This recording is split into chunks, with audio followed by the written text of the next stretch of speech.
Assalamualaikum warahmatullahi wabarakatuh. Alhamdulillahilladzi an'amana bi ni'matil imani wal islam.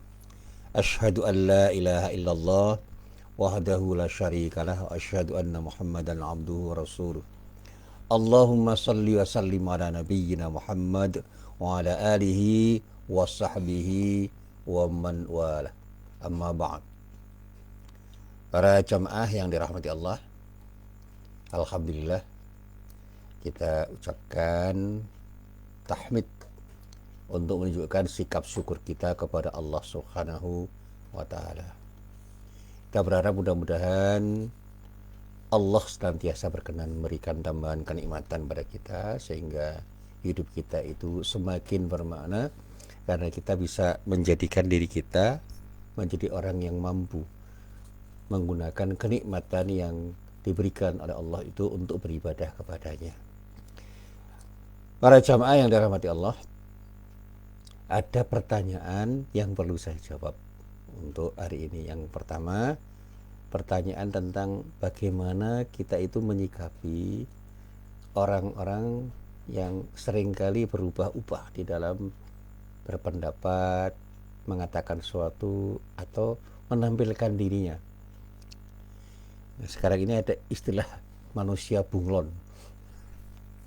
Di sana hijau, di sini merah, di sana biru, di sini putih, di sana kuning. Ya, dari waktu ke waktu, dari tempat ke tempat yang lain, orang itu bisa berubah-ubah sesuai dengan kepentingannya. Dan orang ini adalah orang-orang yang memang tidak mudah terbaca. Sebenarnya dia itu siapa? Dan inilah yang seringkali saya katakan dengan topeng kebohongan. Orang itu sering tampil untuk mencitrakan dirinya sebagai orang baik dimanapun dan kapanpun dia berada, maka dia cenderung berubah-ubah di dalam menampilkan dirinya. Kalau dalam bahasa teman-teman saya itu tidak ada konsistensi di dalam melakukan tindakan apapun ketika beliau tampil sebagai dirinya, sehingga jati dirinya itu tidak jelas, dia itu apa dan siapa. Nah, pertanyaan ini bisa dijawab begini. Memang tidak mudah bersikap istiqomah di dalam melakukan sesuatu apapun yang kita lakukan, apalagi ketika kita harus berhadapan dengan realitas yang membutuhkan sikap yang tepat untuk menyikapi realitas yang kita hadapi. Tetapi bagi orang yang beriman, apapun yang kita lakukan itu harus menunjukkan jati diri kita. Kita tidak boleh membohongi diri kita dan membohongi orang lain, sehingga kita tampil itu dengan tampilan-tampilan apa adanya, natural gitu. Dan orang senang dengan tampilan-tampilan natural itu. Tapi tentu saja sikap bijak kita ketika kita berkata-kata, ketika kita bertindak di hadapan orang lain itu bisa kita coba untuk kita ubah. Ini menyangkut cara kita untuk berkomunikasi. Tetapi substansinya harus bisa kita jaga. Katakan yang benar itu benar, katakan yang salah itu salah dengan cara yang terbaik, sehingga kita tidak perlu berpura-pura. Dan disitulah kemudian kita dikenal oleh orang tentang siapa kita, dan pada saatnya orang tidak perlu khawatir dengan kehadiran kita, karena orang akan bisa membaca diri kita itu siapa. Kalau dalam bahasa Jawa itu cetho, ya, cetho welo-welo. Jadi kita ini terbaca oleh orang. Dan orang-orang yang terbaca oleh orang lain itu membuat orang lain tidak khawatir, karena apapun yang dia tampilkan itulah dirinya. Nah, para jamaah yang dirahmati Allah, pertanyaan ini memang kalau dijawab dengan jawaban yang panjang bisa saja kemudian kita jawab dengan jawaban yang bermacam-macam.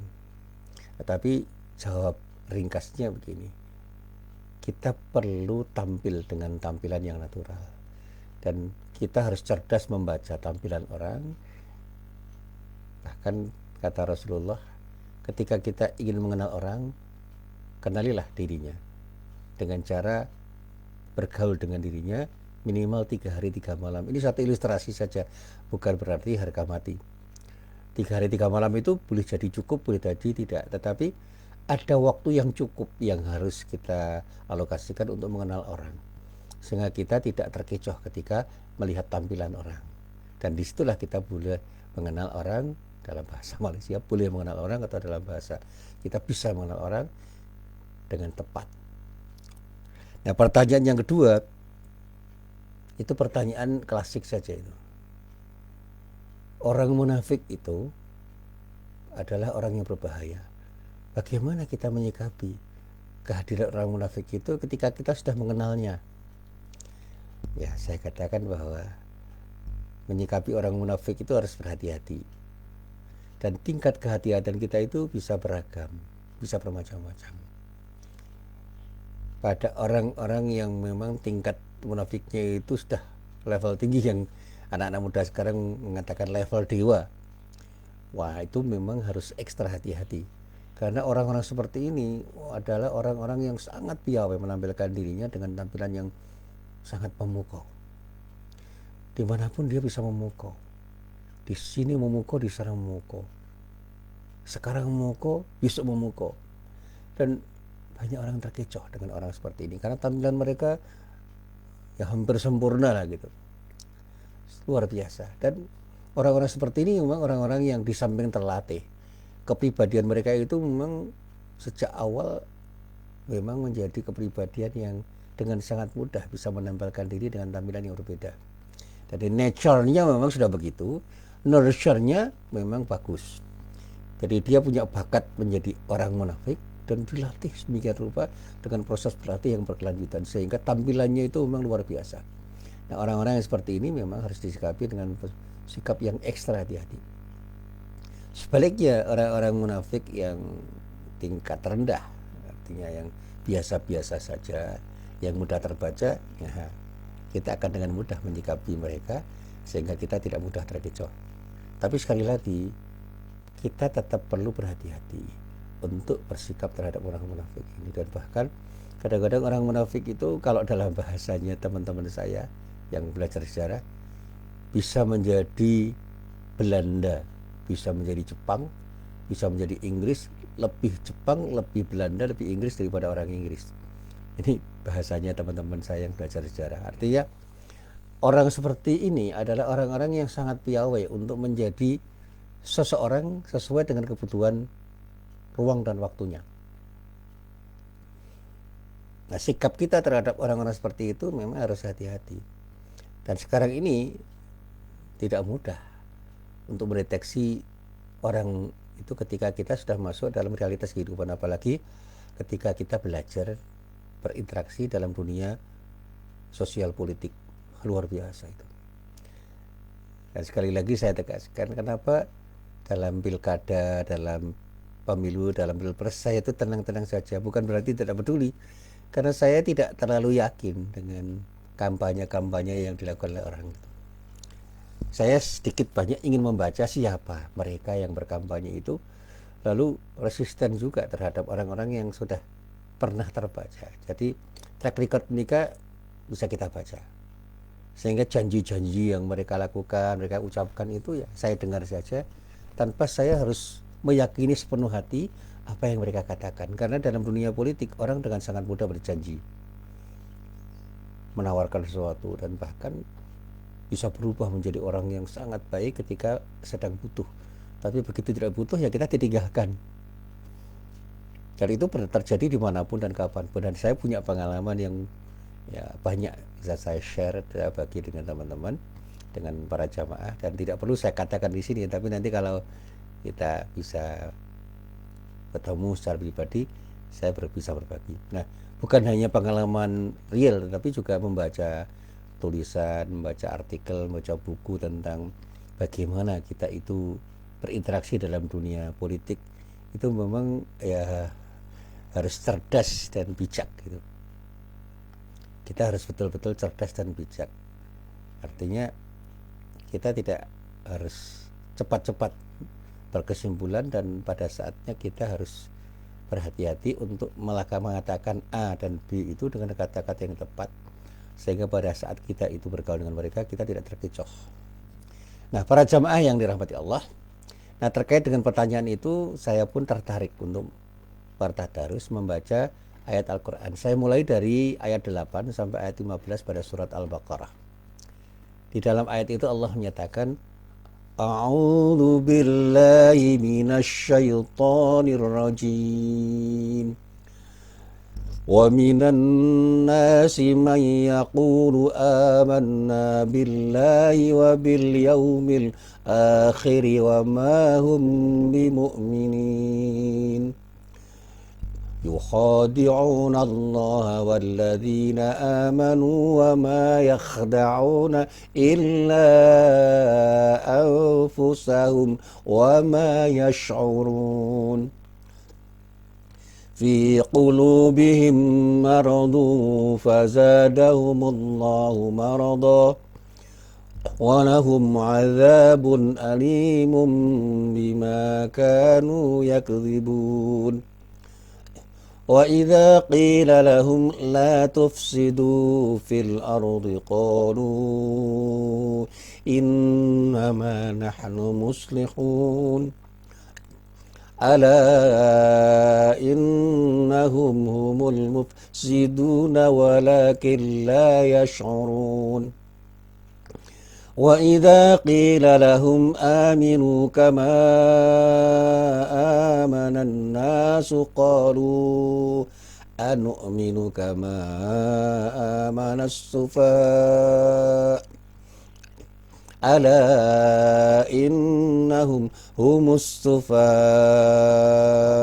ولكن لا يعلمون وإذا لقوا الذين آمنوا قالوا آمنا وإذا خلوا إلى شياطينهم قالوا إنا معكم إنما نحن مستهزئون الله يستهزئ بهم ويمدهم في طغيانهم يعمهون. Di dalam ayat ini Allah berfirman, di antara manusia ada yang mengatakan, kami beriman kepada Allah dan hari kemudian. Padahal mereka itu sesungguhnya bukan orang-orang yang beriman. Mereka hendak menipu Allah dan orang-orang yang beriman, padahal mereka hanya menipu diri mereka sendiri, sedang mereka tidak sadar. Dalam hati mereka ada penyakit. Lalu ditambah oleh Allah penyakitnya, dan bagi mereka seksa yang pedih disebabkan mereka berdusta. Dan bila dikatakan kepada mereka, janganlah kamu membuat kerusakan di muka bumi, mereka menjawab, sesungguhnya kami orang-orang yang mengadakan perbaikan. Ingatlah, sesungguhnya mereka itulah orang-orang yang membuat kerusakan, tetapi mereka tidak sadar.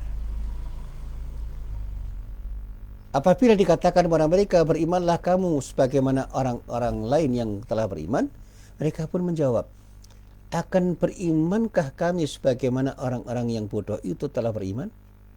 Ingatlah, sesungguhnya mereka lah orang-orang yang bodoh, tetapi mereka tidak tahu. Dan bila mereka berjumpa dengan orang-orang yang beriman, mereka mengatakan, kami telah beriman. Dan bila mereka kembali kepada setan-setan mereka, mereka mengatakan, sesungguhnya kami sependirian dengan kamu. Kami hanyalah berolok-olok. Allah akan membalas olok-olokan mereka dan membiarkan mereka terumbang-ambing dalam kesesatan mereka. Nah, para jamaah yang dirahmati Allah, setelah saya renungkan makna ayat ini, saya tekankan pada ayat nomor 14 ini. Ayat 14 itu saya telah lebih dalam. Di ketika Allah berfirman, wa idza laqul ladzina amanu qalu amanna wa idza khalau ila syayatinihim qalu inna ma'akum innama nahnu mustahzi'un. Dan bila mereka itu berjumpa dengan orang-orang yang beriman, mereka mengatakan kami telah beriman. Setelah orang-orang munafik itu kalau berjumpa dengan orang yang beriman mengatakan beriman. Dan bila mereka kembali kepada setan-setan mereka, artinya kepada orang-orang di antara mereka sesama orang munafik, ya mereka mengatakan, sesungguhnya kami sependirian dengan dirimu. Jadi kita ini adalah teman sejati. Ketika kami itu berteman dengan orang-orang yang beriman, kami itu hanya berolok-olok atau berpura-pura saja supaya mereka percaya. Saya renungkan, di dalam kehidupan ini kita bisa mendapati gejala seperti ini. Ada orang yang ketika berjumpa dengan kita mereka seperti diri kita. Mereka bahkan lebih piawai untuk bermain, sehingga seolah-olah mereka itu betul-betul menjadi bagian dari diri kita, menjadi kelompok kita.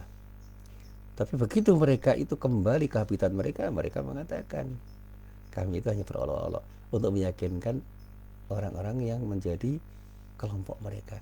Dan sesungguhnya mereka itu adalah bagian dari mereka, bukan bagian dari kita. Ketika mereka berada di tempat kita, mereka itu hanya berpura-pura. Nah, inilah yang harus kita sikapi dengan hati-hati. Jangan mudah terpesona oleh tampilan orang. Jangan-jangan orang yang dekat dengan kita itu justru musuh kita yang ada di dalam bagian dari kelompok kita. Kalau dalam istilah teman-teman Malaysia itu musuh dalam selimut. Ya, ini sudah menjadi kelaziman istilahnya. Ada musuh dalam selimut. Karena mereka itu sesungguhnya orang-orang yang bilang pada kita bahwa mereka itu setia.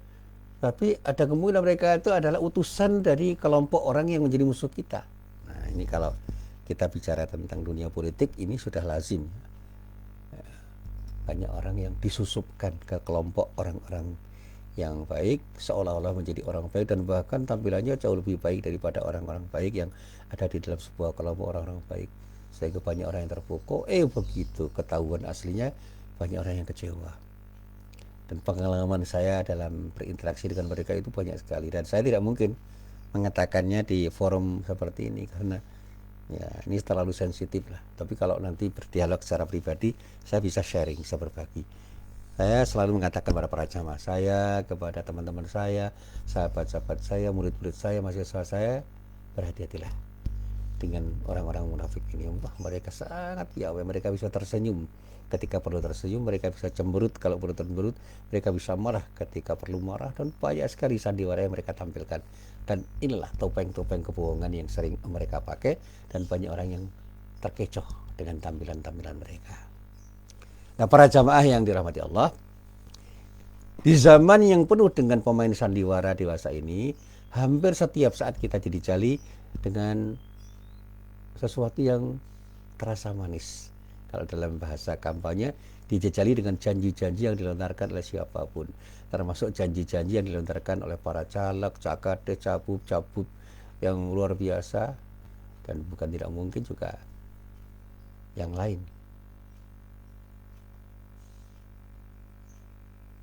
Dan inilah yang dikatakan fenomena politik kontemporer yang bisa kita baca. Sehingga mungkin saja capres yang sedang berkampanye, dia akan berkampanye dengan tampilan-tampilan yang sangat bagus dan proyek pencitraan yang luar biasa. Ya, ada orang-orang yang memang sudah dikemas dengan kemasan tertentu, ya. Calon bupati, calon gubernur, calon lurah, calon kepala desa, caleg-caleg, dan mungkin capres. Itu mulai saat dimana dia itu ingin menampilkan diri dengan tampilan yang memukau, sudah dilatih sedemikian rupa dan punya tim sukses yang luar biasa. Ada istilah buzzer di sini, itu bagian dari tim sukses yang sekarang di media sosial sangat banyak, dan kita jangan terkecoh oleh kata-kata mereka. Nah, saya punya pengalaman yang membuktikan bahwa sebagian janji-janji yang dilontarkan pada masa kampanye itu tidak pernah kunjung ditepati. Ketika akhirnya mereka itu terpilih menjadi pejabat publik, hanya kebohongan-kebohongan yang mereka lakukan, dan kita menjadi orang yang kecewa. Dan ini yang selalu bisa saya jawab, kenapa saya tidak all out betul mendukung salah satu caleg, salah satu calon bupati dan sebagainya, calon wali kota dan sebagainya, karena saya tidak terlalu yakin bahwa mereka itu akan bisa menepati janji-janji mereka. Karena dalam dunia politik kontemporer, ya, orang dengan sangat mudah berjanji, dan orang-orang itu juga dengan sangat piawai mengingkari janjinya. Dan dengan sangat mudah perubahan-perubahan terjadi pada diri mereka karena kepentingan-kepentingan yang berbeda. Dan kejadian seperti ini sangat umum terjadi, dan bukan hanya di negeri kita. Di negeri-negeri lain, di saat jagat, di saat para badut musiman itu mempertontonkan sandiwara politik yang serat lihat-lihat bohongan, dan di budaya, ya, sandiwara-sandiwara itu terjadi, dan kita kadang-kadang bisa tertawa, bisa tersenyum, kadang-kadang juga kita kecewa dan kadang-kadang kesal dengan permainan mereka. Tapi inilah dunia politik yang bisa kita lihat, dan tidak hanya di dunia politik sebenarnya.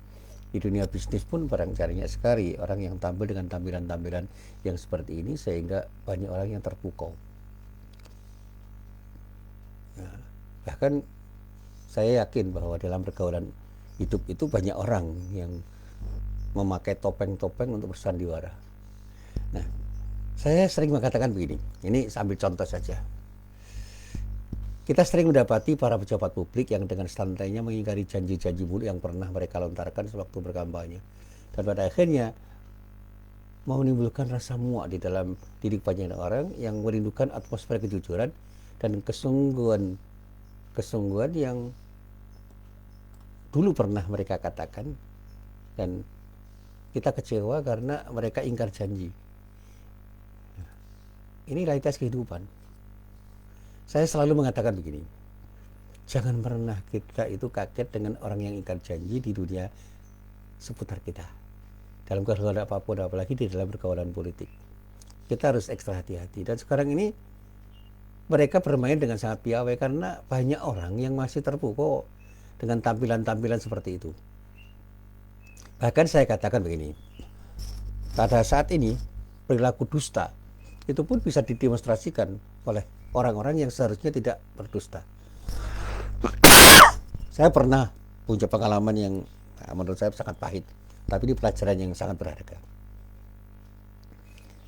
Saya pernah bergaul dengan salah seorang yang dikenal luas sebagai seorang politisi yang berjuang atas nama dakwah, dan oleh karenanya saya sangat mengharapkan mereka itu akan bisa memperjuangkan nasib umat Islam ini. Tetapi tiba-tiba saya kecewa berat karena harapan-harapan saya yang sebegitu rupa itu terkecewakan oleh sikap dan perilaku orang itu, karena ternyata mereka juga sama. Orang-orang itu sama saja. Dan saya menjadi sangat kecewa, dan kecewaan itu mereka berlipat ganda karena dari waktu ke waktu mereka itu semakin lama semakin bisa kita ketahui ternyata dia adalah seorang pembohong. Saya seringkali bertanya kepada diri saya sendiri, apakah mereka itu tidak pernah menyimak dengan hati mereka makna firman Allah yang bisa kita baca misalnya di dalam surah As-Saff ayat 2-3. Ya ayyuhalladzina amanu lima taquluna ma la taf'alun kabura maqtan 'indallahi an taqulu ma la taf'alun. Hai orang-orang yang beriman, mengapa kamu mengatakan apa yang tidak kamu perbuat? Amat besar kebencian di sisi Allah ketika kamu mengatakan apapun yang tidak kamu kerjakan. Mereka kan bisa baca Quran, dan bahkan dalam beberapa hal saya cermati bacaan Quran mereka itu jauh lebih baik dari apa yang saya baca. Jadi kemampuan membaca Al-Qurannya bagus. Dan mereka bukan tidak tahu agama, bahkan di antara mereka itu ada yang punya latar belakang pendidikan agama yang sangat bagus, tapi mereka sama saja dengan orang lain. Dan saya kecewa. Tapi saya tidak mengeneralisasi bahwa semua orang seperti itu, tidak. Itu pengalaman pribadi saya saja dengan beberapa orang yang pernah saya harapkan menjadi tokoh yang akan bisa memperjuangkan nasib umat. Tetapi saya kecewa karena apa yang saya harapkan itu tidak terjadi. Nah, ketika mencermati fenomena ini, saya kira tidak salah kalau saya katakan kepada para sahabat saya, apa yang saya katakan, ketika topeng-topeng kebohongan itu semakin terpakai oleh siapapun yang ada di seputar kita, kita harus waspada agar diri kita tidak tertipu lagi oleh siapapun yang dengan kemampuannya bisa berkata-kata dan berbuat sesuatu yang bisa memukau, bisa mencitrakan diri mereka dengan pencitraan yang bagus sehingga kita itu menjadi orang yang terpesona. Dan pada saat itulah kemudian kita terjebak menjadi orang-orang yang kecewa dengan apa yang mereka tampilkan.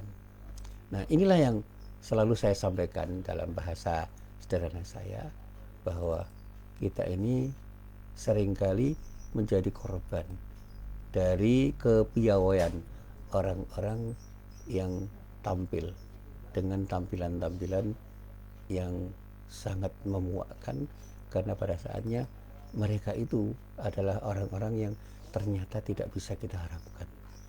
Mereka tampil dengan tampilan-tampilan yang bagus ketika berkampanye, ketika berjanji, tetapi begitu mereka masuk dalam realitas kehidupan ternyata mereka sama saja dengan mereka yang berkali-kali mengkhianati amanat yang diberikan oleh rakyat untuk mereka ketika mereka menjadi wakil rakyat dan pemimpin-pemimpin yang diharapkan bisa memberikan sesuatu yang bermanfaat untuk rakyat. Sekali lagi, berhati-hatilah. Dan saya bukan ingin mengatakan semua orang itu seperti itu, tetapi saya hanya mengatakan selalu akan ada orang-orang munafik di dunia ini, dan pada saat kita bergaul dengan orang munafik, berhati-hatilah agar kita tidak coba menjadi orang-orang yang merugi karena tipu daya mereka. Lebih enak bergaul dengan orang kafir karena kita mudah membaca mereka, dan kita lebih nyaman bergaul dengan orang yang beriman dan teruji keimanan mereka, karena disitulah kita bisa memberi manfaat dan mendapatkan manfaat dari mereka, karena sikap jujur mereka itu teruji dalam kehidupan mereka. Dan mudah-mudahan kita selalu menjadi orang yang diberi hidayah Allah untuk menjadi orang yang beriman dengan sikap istiqomah, dan bisa berteman dengan orang-orang yang beriman yang lain yang bisa memberikan kontribusi positif pada diri kita. Dan ketika kita harus bergaul dengan orang-orang kafir pun, kita perlu bersikap bijak dengan apa yang bisa kita miliki dan kita berikan, termasuk di dalamnya ketika kita berjumpa dengan orang munafik. Sikap hati-hati kita harus ada di dalam diri kita, sehingga kita tidak menjadi orang yang menjadi korban dari tipu daya mereka. Inilah apa yang bisa saya sampaikan dalam pengajian pagi hari ini. Sekali lagi mudah-mudahan bermanfaat. Billahi taufiq wal hidayah. Assalamualaikum warahmatullahi wabarakatuh.